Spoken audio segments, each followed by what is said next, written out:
Армысыздар менің құрметті оқырмандарым. Менің арнама қош келдіңіздер.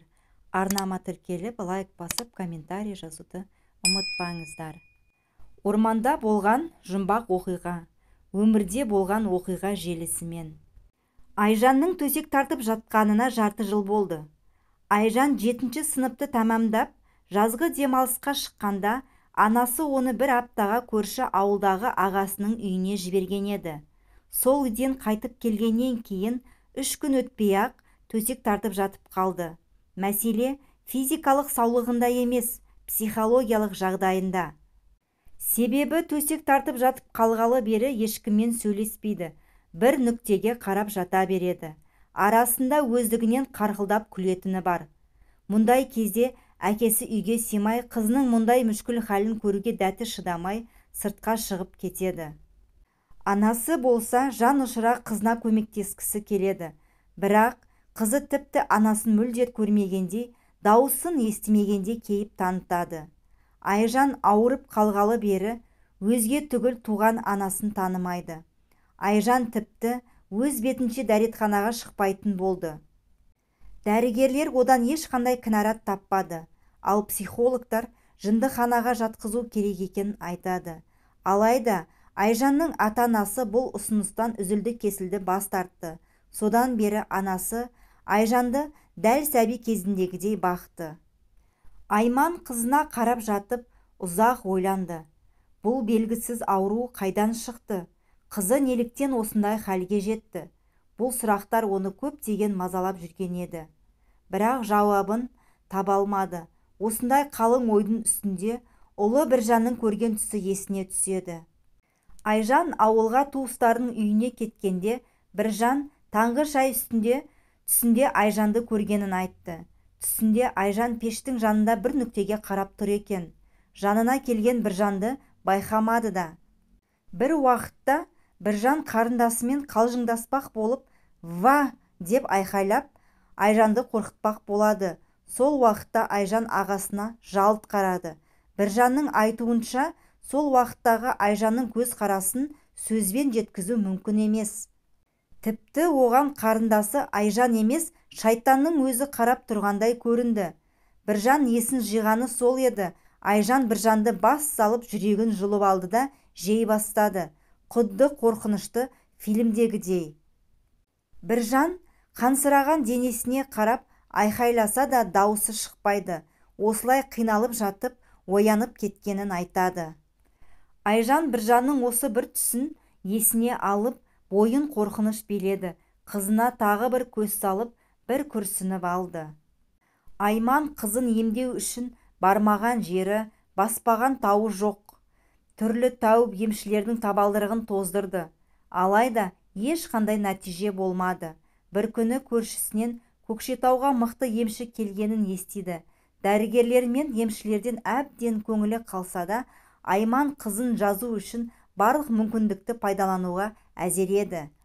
Емшінің науқастарды Құранмен емдейтіні де ұнады. Көп ұзамай Айман күйеуімен ақылдасып, емшіні үйіне шақырады. Емші әбден арып тозған. Халықтың айтуынша, ол емдеген адамдардың ауруының кішкене бөлігін өзіне қабылдап алады екен.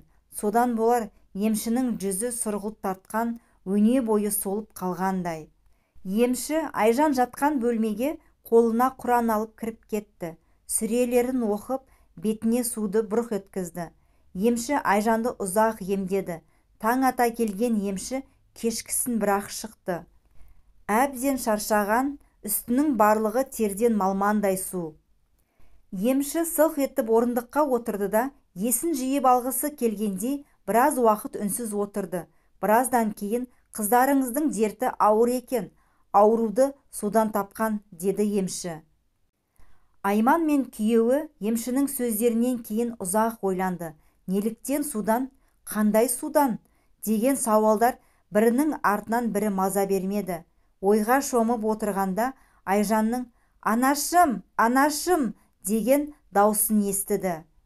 Айман мен Рахымжан қызының бөлмесіне жүгіріп барып оны құшағына қысты.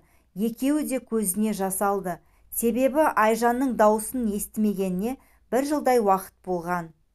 Айжан жазылды, мектепке барды, өзінен бір сынып төмен оқығандармен бірге оқуына тура келді. Күндер өтіп жатты. Айжанның ауырғаны да, емші де, ештеңе де есінде қалмаған. Үйдегілер де оны еске салуына қорықты. Бірақ құрдастары оның бастан өткерген жағдайын айтып, Айжанды сұрақтың астына алды. Бірақ Айжанның оларға айтатын жауабы жоқ еді. Бір күні Айжан анасынан барлық жағдайды сұрады. Сондағы емшінің ауруды судан болды деген сөзін ұзақ уақыт ұмыта алмады. Айжанның жазылғанын естіп, көрші ауылдағы ағасы бала-шағасымен үйге келеді. Оның Айжанмен қатарлас Әсия деген қызы бар.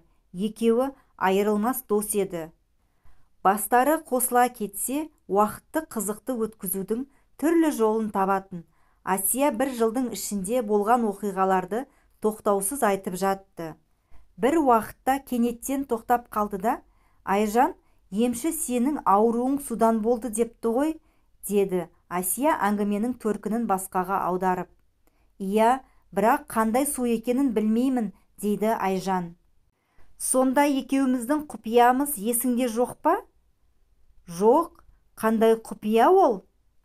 Екеуміз орманға барып, адасып кешкі уақытта көлдің арғы бетіне жүзіп өтіп едік қой, бәлкім ауруды сол көлшіктен тапқан боларсың. Әсия сол уақытқа қайта оралғандай байсалды түрде әңгімесін бастады. Екеуміз орманда ойнап жүріп, үйден алыстап кеттік. Мен қорыққаннан жылай бастадым. Екеуміз дұрыс жолды табамыз деп, бір жерді 1 сағат бойы айналып жүрген болып шықтық. Кешкірім уақытта үйге бастайтын жол деп тапқан жолмен келе жатқанда алдымыздан көлшік шықты.